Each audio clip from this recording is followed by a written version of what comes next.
ನಮಸ್ಕಾರ ಫ್ರೆಂಡ್ಸ್, ರಕ್ಷು ಸಿರಿಮನೆ ಚಾನಲ್ಗೆ ನಿಮಗೆಲ್ರಿಗೂ ಪ್ರೀತಿಯ ಸ್ವಾಗತ. ಐ ಹೋಪ್ ನೀವೆಲ್ಲರೂ ಚೆನ್ನಾಗಿದ್ದೀರಾ ಅಂತ ಭಾವಿಸ್ತೀನಿ. ಇತ್ತೀಚಿನ ದಿನಗಳಲ್ಲಿ ಕುಟುಂಬ ಅಂದರೆ ಏನು ಅಂತ ಕೇಳಿದ್ರೆ ಗಂಡ ಹೆಂಡತಿ ಮಕ್ಕಳು ಅಷ್ಟು ಬಿಟ್ಟರೆ ದೊಡ್ಡಪ್ಪ ದೊಡ್ಡಮ್ಮ, ಅಜ್ಜಿ ತಾತ, ಚಿಕ್ಕಮ್ಮ ಚಿಕ್ಕಪ್ಪ, ಅಕ್ಕಂದಿರು, ಅತ್ತೆ ಮಾವಂದಿರು ಅಂದರೆ ಅದೆಲ್ಲ ದೂರ. ಯಾವಾಗಲೂ ಒಂದು ಸಾರಿ ಮೀಟ್ ಮಾಡೋದು, ಮತ್ತು ಸಮಯ ಬಂದರೂ ಕೂಡ ಮೀಟ್ ಮಾಡಲಿಕ್ಕಾಗಲ್ಲ. ಯಾಕಂದರೆ ಇತ್ತೀಚಿನ ದಿನಗಳಲ್ಲಿನ ಕೆಲಸದ ಒತ್ತಡದಿಂದ ಇರ್ಬೋದು, ನಮಗೆ ಎಷ್ಟೇ ಕೆಲಸದ ಒತ್ತಡ ಇರಲಿ, ನಾವು ಎಷ್ಟೇ ಬ್ಯುಸಿ ಇದ್ದರೂ ಕೂಡ ಈ ಥರ ಒಂದು ಫ್ಯಾಮಿಲಿನಲ್ಲಿ ಒಂದು ಚಿಕ್ಕ ಪುಟ್ಟ ಫಂಕ್ಷನ್ ಆದಾಗ ಎಲ್ಲರೂ ಒಟ್ಟಿಗೆ ಸೇರಿಕೊಂಡು ಒಂದಷ್ಟು ತಲೆಹರಟೆಗಳನ್ನ ಮಾತಾಡಿದಾಗ ಆ ಆನಂದದ ಕ್ಷಣಗಳು ತುಂಬ ಸಂತೋಷವಾಗಿರುತ್ತೆ ಫ್ರೆಂಡ್ಸ್. ಹಾಗೆ ನಾವಿವತ್ತು ನಮ್ಮ ಮನೆ ಫ್ಯಾಮಿಲಿ, ನಮ್ಮ ಭಾವರ ಮನೆಯಲ್ಲಿ ನಡೆದಂಥ ಒಂದು ಫ್ಯಾಮಿಲಿ ಫಂಕ್ಷನ್, ಪೂಜಾ ಫಂಕ್ಷನ್ಗೆ ಹೋಗಿದ್ವಿ. ಅಲ್ಲಿ ಎಲ್ಲರೂ ಸೇರಿದ್ರು. ನೋಡಿ, ಅಲ್ಲಿ ಕೂತ್ಕೊಂಡು ಮಾತಾಡ್ತಿರೋ ಅಕ್ಕ ತಮ್ಮಂದಿರು, ದೊಡ್ಡಪ್ಪ ಚಿಕ್ಕಮ್ಮಂದಿರು ಮಕ್ಕಳು ಎಲ್ಲ ಒಂಥರ ಎಷ್ಟು ಖುಷಿಯಾಗಿ ಮಾತಾಡಿಕೊಂಡು, ಮೊಮ್ಮಕ್ಕಳುಗಳು ಅಜ್ಜಿ ಜೊತೆ ಹೀಗೆ ತುಂಬ ಟೈಮ್ ಸ್ಪೆಂಡ್ ಮಾಡಿದರು. ಅದು ಡಿಸ್ಕಷನ್, ಆರೋಗ್ಯಕರವಾದ ಡಿಸ್ಕಷನ್, ಎಲ್ಲ ತರಲೆ ತಮಾಷೆಯೊಂದಿಗೆ ಒಂದಷ್ಟು ಕಾಲನ ಅವತ್ತಿನ ದಿನ ನಾವು ಕಳೆದ್ವಿ. ನಿಮಗೆ ಎಷ್ಟೇ ಕೆಲಸದ ಒತ್ತಡ ಬ್ಯುಸಿ ಇದ್ದರೂ ಕೂಡ ಇಂಥ ಟೈಮ್ಗಳಲ್ಲಾದರೂ ನಿಮ್ಮ ಮಕ್ಕಳುಗಳನ್ನ ಈ ಥರ ಒಂದು ಫಂಕ್ಷನ್ಸ್ಗಳಿಗೆ ಹೋಗಿ ಎಲ್ಲರ ಜೊತೆ ಬೆರೆಯೋ ಥರ ಮಾಡಿ, ಆಗ ಮಕ್ಳಿಗೂ ಕೂಡ ಸಂಬಂಧಗಳ ಬೆಲೆ ಅರಿವಾಗುತ್ತೆ. ಇಲ್ಲ ಅಂದರೆ ಏನಾಗ್ಬಿಡುತ್ತೆ ಅಂದರೆ, ಈ ಒಂದು ಚಿಕ್ಕ ಕುಟುಂಬ, ನಮ್ಮಪ್ಪ ಅಮ್ಮ ಅಜ್ಜಿ ತಾತ ಈ ಥರನೇ ಬಂದುಬಿಡುತ್ತೆ. ದೊಡ್ಡಪ್ಪಂದಿರು, ಚಿಕ್ಕಪ್ಪಂದಿರು ಮಕ್ಕಳು, ಅಕ್ಕ ತಂಗಿದ್ದಿರು, ದೊಡ್ಡಪ್ಪನ ಆ ಥರ ಮಕ್ಳುಗಳಿಗೆ ಆ ಸಂಬಂಧಗಳ ಬೆಲೆನೂ ಗೊತ್ತಾಗಲ್ಲ, ಪ್ರೀತಿನೂ ಹುಟ್ಟೋದಿಲ್ಲ.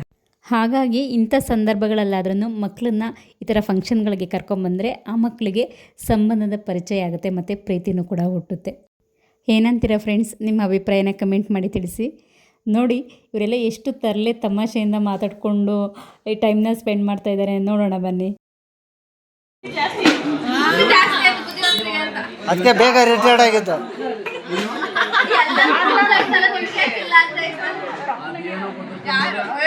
ತುಂಬಾ ಚೆನ್ನಾಗಿತ್ತು. ಅವಳು ಹೆಂಗ್ ಫಿಗರ್ ಇದ್ರು ಗೊತ್ತಾ? ಫೋಟೋ ನೋಡಿ ಹೆಂಗೈತೆ, ಚೆನ್ನಾಗಿ ನೋಡಿ ಫೋಟೋದಲ್ಲಿ.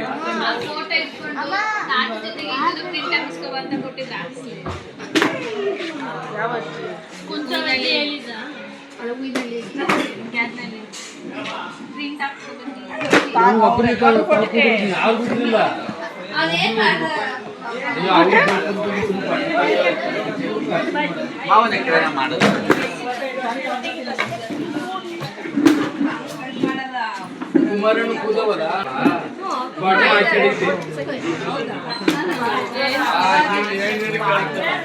ನಾನು ಪಾಂಡಿತು, ನಾನು ಕೂದ್ರವ ಅಂತ ಹೇಳುದು.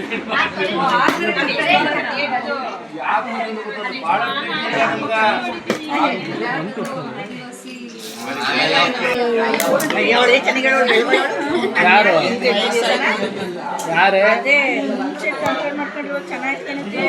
ಯಾರು ಹೋಗಮ್ಮಂಗ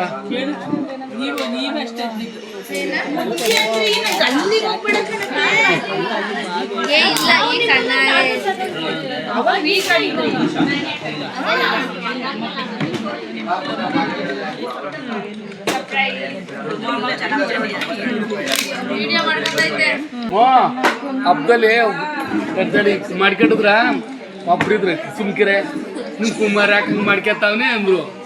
ಅವ್ನ ಹೆಂಡ್ರು ತೋರ್ಸಕ್, ಅವ್ನ ಹೆಂಡ್ರು ಬಂದಿಲ್ಲ, ತೋರ್ಸಕ್ ಬರ್ತಾರೆ.